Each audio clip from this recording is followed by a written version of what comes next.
those entities, the underwriting talent and analytical capabilities they have, will, will still be potentially attractive to acquirers.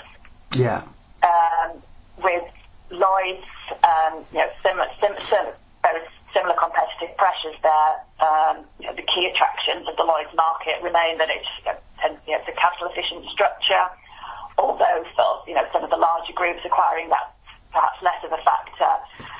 The access to the international licenses that it has. Yeah. It's that acquisition of an existing managing agent is still seen absolutely as the most straightforward way to access the market, particularly in current competitive market conditions. Right. Yeah. What ongoing potential of there is debatable. We're following the state of M&A activity and the mergers and acquisitions.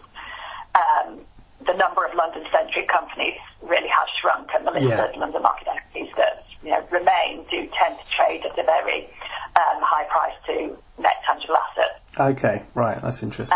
So that does reduce their attractiveness as takeover targets, although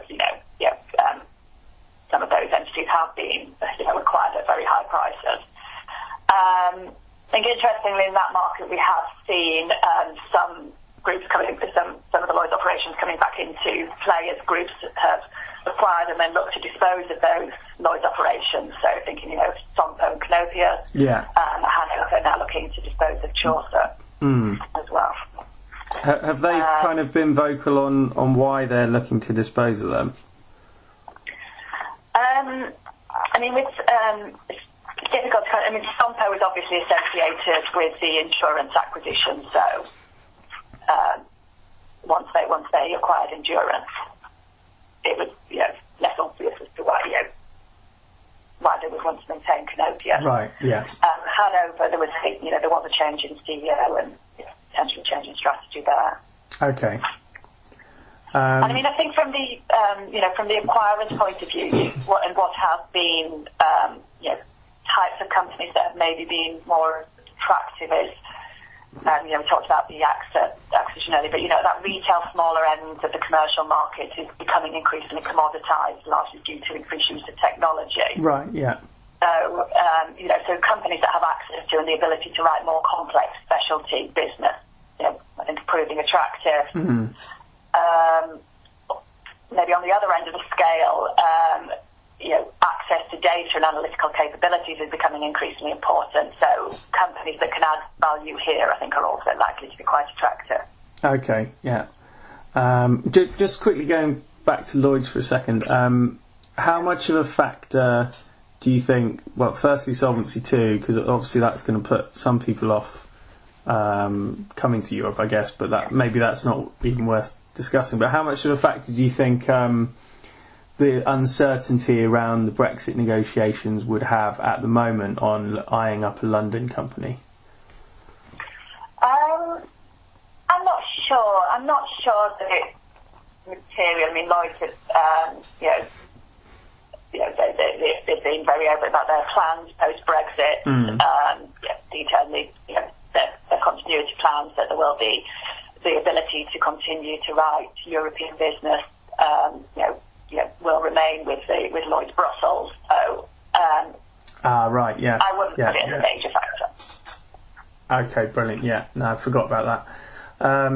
Okay, so you mentioned there obviously some reasons why a company might be attractive. What about on the flip side, other than being a terrible business, of course, which types of companies do you think would not really be on the radar at the moment? I don't know. Maybe sprawling complex companies, anything where there's potential. I don't know. I think potential legacy issues, both from an underwriting point of view, but also perhaps from a systems point of view, would probably raise some red flags. I think it depends on the acquirer, but depending on the asset, if there's out of appetite exposure at a particular entity. I think a lot of it is deal specific as well, and what the overlap is, etc. So Yeah, okay. And one thing I was going to ask, I didn't put it down in the questions, but and I'm not sure if this is something you're really in a position to answer, but to what extent do you think that the sort of small to mid-range companies in Lloyd's and Bermuda are, this is actually part of their active game plan to be acquired?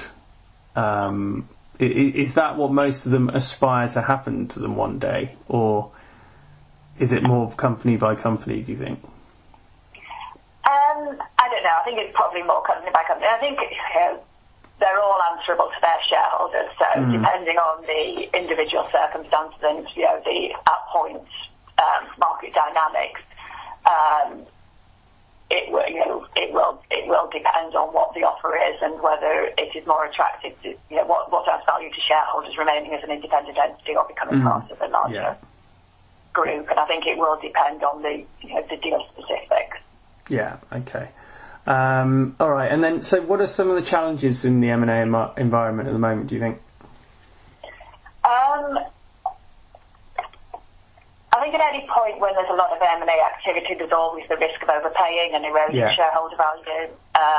There's always you have execution risks, so how well you integrate your staff, your systems, potential loss of talent, and whether there is alignment of cultures, both on a underwriting side and the risk side. Yeah. How well understood the acquired business is.